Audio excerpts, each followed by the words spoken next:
नमस्कार, मैं हूं असुम खान। दिन भर की खबरों में सबसे पहले नजर डालते हैं आज के मुख्य समाचारों पर। अमृतसर जामनगर हाईवे को लेकर किसानों में रोष, कहा पंजाब हरियाणा की तर्ज पर मिले मुआवजा नहीं तो करेंगे आंदोलन। जिला कारागृह में बंदी के साथ हुई मारपीट, 9 अन्य बंदियों के खिलाफ मामला दर्ज। दीवारों पर लगे हैं नेताओं के पोस्टर, आचार संहिता की उड़ रही शरेआम धज्जियां। जिला अस्पताल में हुआ रक्तदान शिविर का आयोजन। अब खबरें विस्तार से। अमृतसर से जामनगर तक चलने वाली 6 लेन को लेकर किसानों और एसडीएम के बीच कलेक्ट्रेट सभागार में बैठक हुई, जिसमें किसानों ने हरियाणा और पंजाब की तर्ज पर मिलने वाले मुआवजे की मांग की है। उन्होंने साफ शब्दों में कहा कि यदि उनकी मांगों पर गौर नहीं फरमाया गया तो आंदोलन करने को मजबूर हो जाएंगे। बिल्कुल कौन छोटा है, जमीन तो लेगा करेगा, मैं दाव करूं बात हो। अरे देखो छोटा मनी नहीं अगर जमीन देने के लिए हम तैयार हैं। हां बात तो आप कहने लग रहा फिर ये भी जमीन एसडी साहब आपने अगर कौन छोटा है करेगा नहीं, जमीन से कोई नहीं कर ली नहीं ना मानो कर ली रेट तो है ना ऊपर से अपने पास भी आप जानते हो यहाँ से कोई फोन आते नहीं, वो एसीएस सीएस वहाँ से फोन वास्तविक रेट मिलने के बाद में भूमि देंगे सर, पहले कोई भूमि नहीं देंगे, जान दे सकते हैं लेकिन भूमि नहीं देंगे। चलो हाँ उससे प्राइवेट रेट तो चल रहा है, बाजार रेट चल रहा है, उससे 4 गुना दिलवा दो, कोई दिक्कत नहीं है, हर किसान दे देगा, उससे कम रेट में नहीं देगा। 11 लाख का करारनामा पेश किया हमारे एसडीएम साहब। जाऊंगा मैं मारे घर चले जाऊंगा, अभी कह दो कहीं कह दो बोले बिल्कुल आपको बैच दिलवाएंगे पूरा जितना भी हो सकेगा। आज करवाएंगे बैच नहीं, अगली बार मीटिंग कब करो बुलाओगे आप? एसडीएम के सामने 2 टूक शब्दों में बात कर रहे ये हैं इलाके के किसान, जो अमृतसर से जामनगर तक चलने वाली 6 लेन के मुआवजे की मांग को लेकर प्रयासरत हैं। बता दें कि अमृतसर से जामनगर तक 6 लेन चलेगी, जिसको लेकर सरकार के द्वारा किसानों के लैंड एक्वायर किए जा रहे हैं। लेकिन किसानों का कहना है कि जो डीएलसी उन्हें दी जा रही है वो बहुत कम है। उनका कहना है कि उन्हें पंजाब और हरियाणा की तर्ज पर डीएलसी मिलनी चाहिए, इसके लिए उन्हें चाहे कुछ भी क्यों न करना पड़े। उन्होंने साफ शब्दों में कहा कि वो मर जाएंगे पर अपनी जमीन नहीं देंगे। उनका कहना है उनके खेतों के बीच से एनएच गुजर रहा है, जिससे दोनों तरफ के खेत इसकी चपेट में जा रहे हैं और ऐसे में सरकार को चाहिए कि उन्हें उचित मुआवजा दे। उन्होंने बताया कि पंजाब और हरियाणा की बात करें तो वहां पर डीएलसी के रेट 20 से 25 लाख हैं, लेकिन उन्हें सरकार के द्वारा महज 2 लाख प्रति बीघा ही दिया जा रहा है, जो उन्हें किसी भी हाल में मंजूर नहीं। वो जान दे सकते हैं लेकिन जमीन नहीं देंगे। मांग आई हमारी कि पहले तो इंजीनियर साहब से परियोजना के प्रारूप का पूछना था, अभी आपकी सड़क किस हिसाब से बन रही है, किसान को पानी और रास्ते का आने जाने का क्या प्रावधान है। एक खेत के 2 टुकड़े हो रहे हैं तो दूसरे में वो सुविधा कैसे देंगे। सड़क जो किसान के खेत के त्रिकुंटी बीच से होते हुए जा रही है, उसमें किसान के एक तरफ तो सुविधा मिल रही है, दूसरी तरफ कोई सुविधा नहीं हो।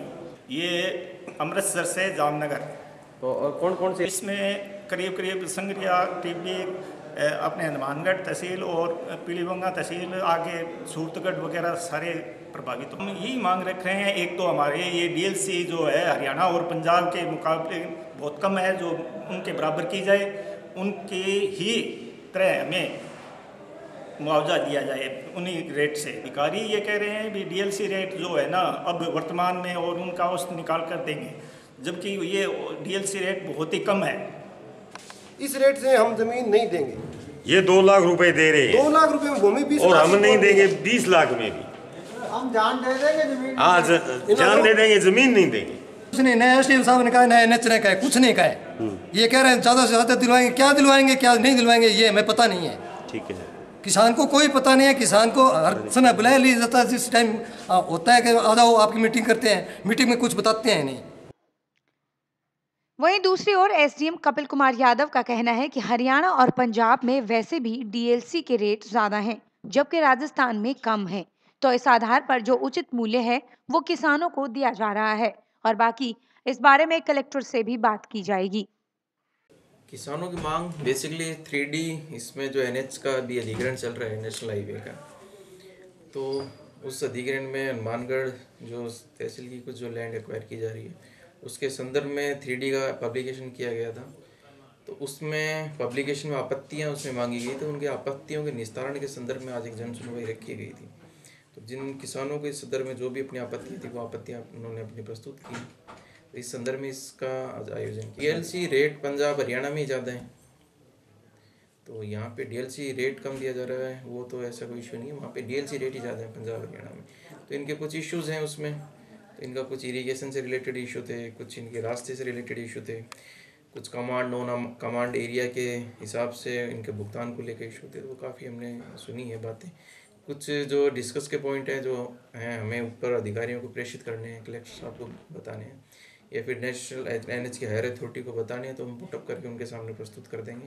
इन आपत्तियों के निस्तारण के बाद ही आगे कोई कार्रवाई अभी संभव होगी। इसमें 25 तक आपके हैं, हनुमानगढ़ के 25 तक आश्वासन दिए। जो आपत्तियाँ, उन आपत्तियों में जो आपत्तियाँ जो प्राथमिक तौर पे हमारे स्तर पे सोल्व होने वाली हैं वो हम यहाँ पे अपने स्तर पे सोल्व करेंगे। जो उन आपत्तियों के निस्तारण के लिए हायर अथॉरिटी को हमें सूचित करना है तो उनको हम एक लेटर बना के आज पुटअप कर देंगे। जिला कारागृह में रवि नामक कैदी के साथ मारपीट का मामला सामने आया है। इस संबंध में जेलर द्वारा जंक्शन थाना में करीबन 9 जनों के खिलाफ मामला दर्ज करवाया गया है। बताया गया कि रवि, जो कि एनडीपीएस के मामले में कारागृह में बंद है, रवि के साथ बीती रात अन्य 9 कैदियों ने मारपीट की।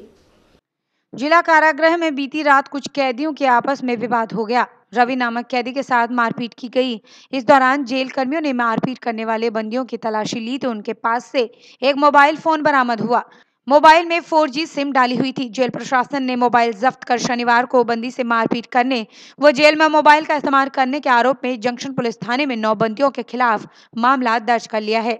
जानकारी के मुताबिक 14 मार्च की सुबह जेल खोलने के दौरान बैरक संख्या 7 में बंद रवि उर्फ सुंदर के साथ बैरक में बंद विजय, रवि, नाजम खान, राहुल, राजब अली, नसीब अली, अलादित्ता मिर्जा उर्फ यूनुस अली व मनोज ने मारपीट की। जंक्शन थाना पुलिस ने बंदियों से मिले मोबाइल को जब्त कर 9 बंदियों के खिलाफ मामला दर्ज किया है। मामले की जांच सहायक उप निरीक्षक शंभू दयाल स्वामी कर रहे हैं।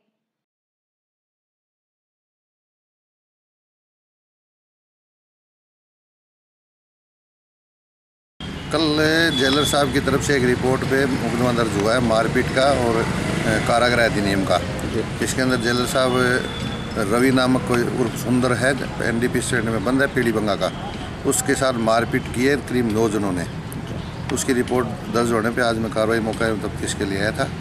अभी आगे तफ्तीश चल रही है, पूरी तफ्तीश होने के बाद मुजरिमों के खिलाफ कार्रवाई की जाएगी। एक मोबाइल बरामद हुआ है, वो नामजद है, रवि नाम का लड़का है, वो भी इसी के साथ ही मुकदमा है। तो पता चला सर कैसे मोबाइल अंदर गया क्या? नहीं, इसके बारे में अभी तक कोई पता नहीं चला है। इन्वेस्टिगेशन चल रही है, करके पूर्ण इसका निष्कर्ष निकाला जाएगा।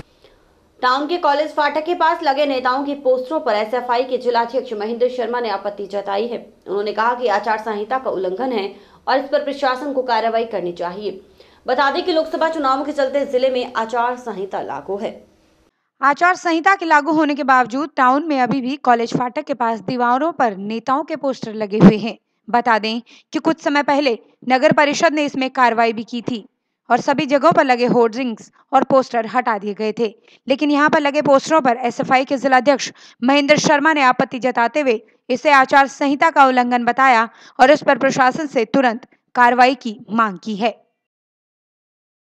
आज हनुमानगढ़ में बड़ी शर्म की बात है, चुनाव आयोग द्वारा जो आचार संहिता लग गई, परंतु हनुमानगढ़ के अंदर हमें कहीं यह नहीं लग रहा कि आचार संहिता लागू हो गई है। यहाँ पर बोलती तस्वीरें इस बात का गवाह है कि आचार संहिता का बड़ी जोर तरीके से उल्लंघन हो रहा है। नेताजी के बड़े बड़े होल्डिंग्स और बड़े बड़े पोस्टर इस बात का गवाह है हनुमानगढ़ के अंदर के हनुमानगढ़ में आचार संहिता कोई उनके ऊपर कानून नहीं है। वो भारतीय जनता पार्टी के नेताओं के हमने पोस्टर यहाँ देखे हैं हनुमानगढ़ के अंदर, और लगातार नगर परिषद बड़े बड़े बयानबाजी कर रहा है। नगर परिषद इस बात के लिए कि हमने सभी होल्डिंग हटा दिए हैं, सिर्फ खानापूर्ति की गई है।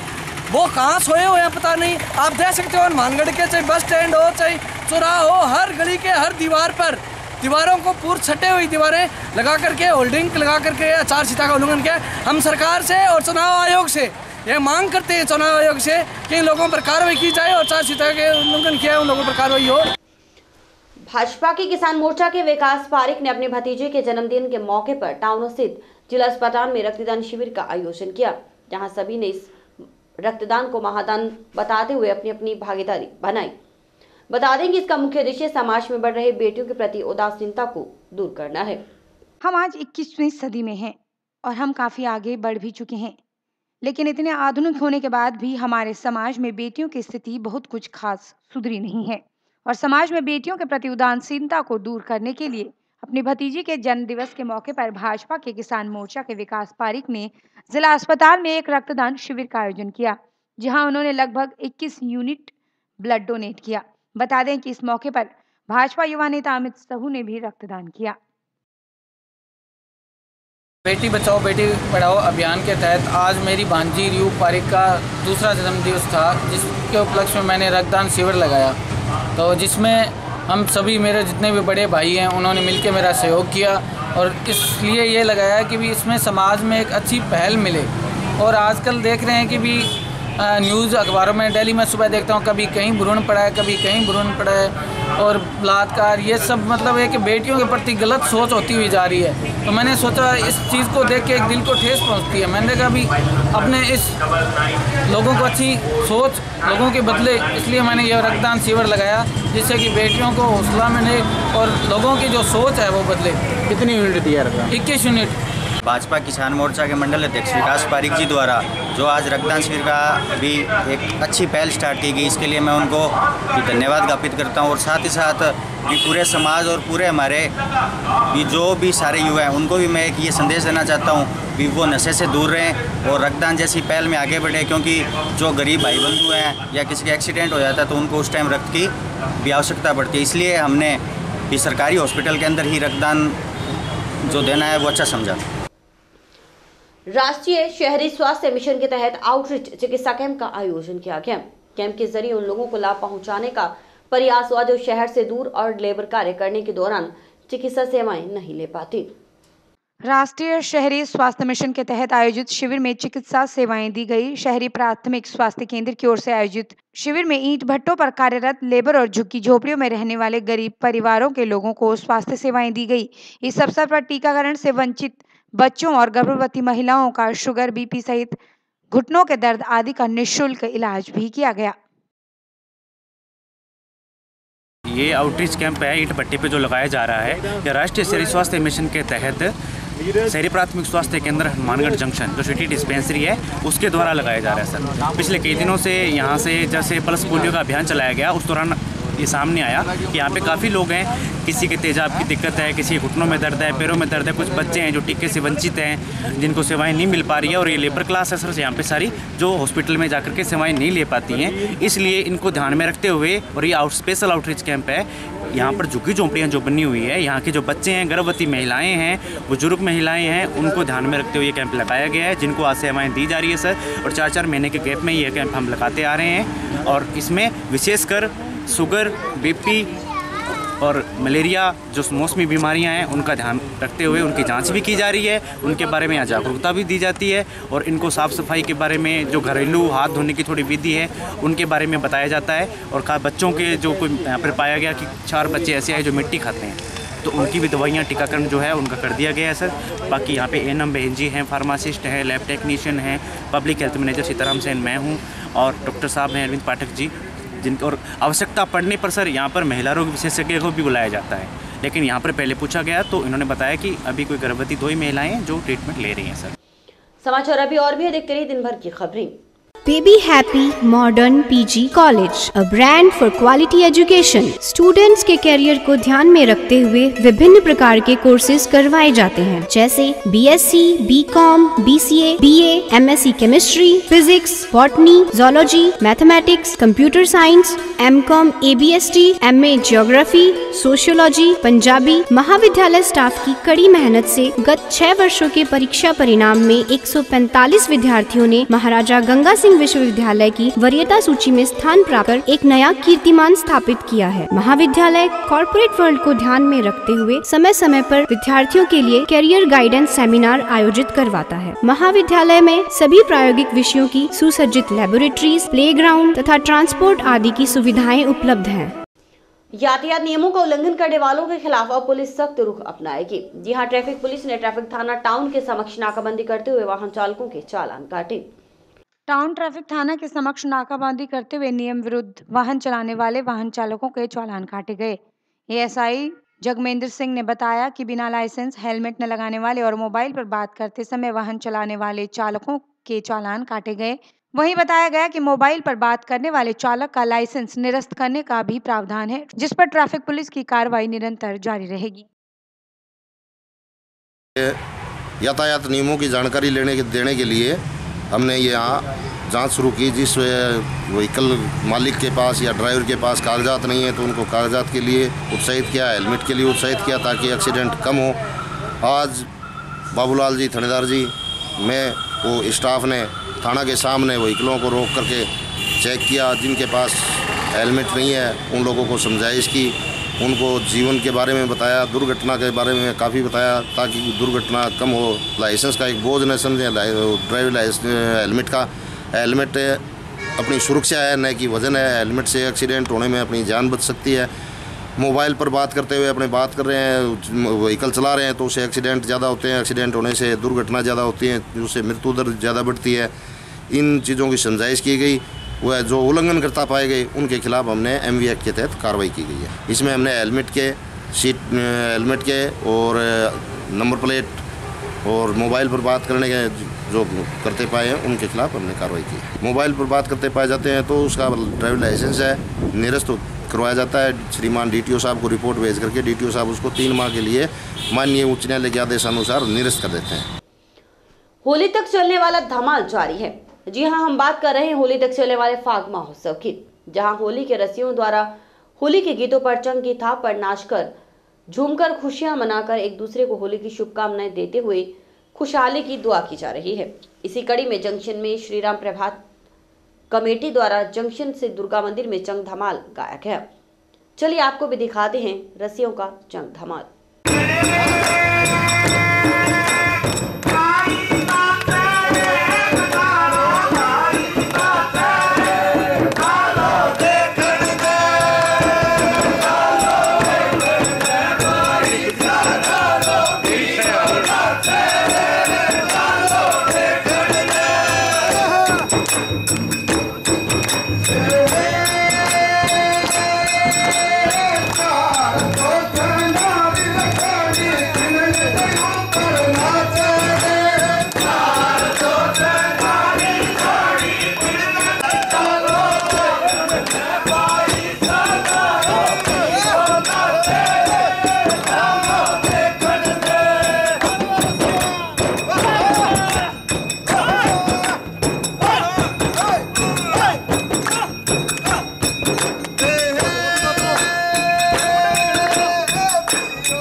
टाउन में पुरानी नगर पालिका चौथीना कुआं के पास भी फाग महोत्सव की धूम है।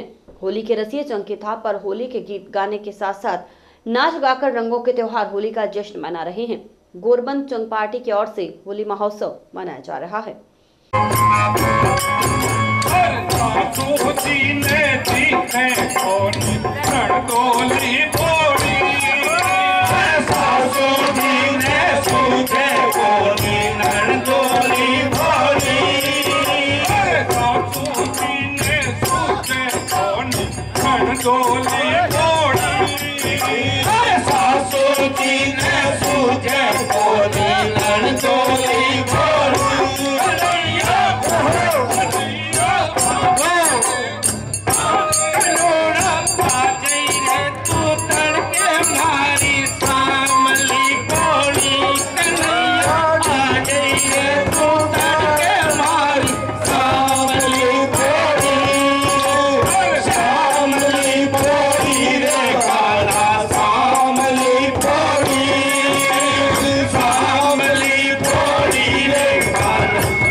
के साथ समाचार समाप्त हुए। रोजाना देखते रहिए समाचार। नमस्कार।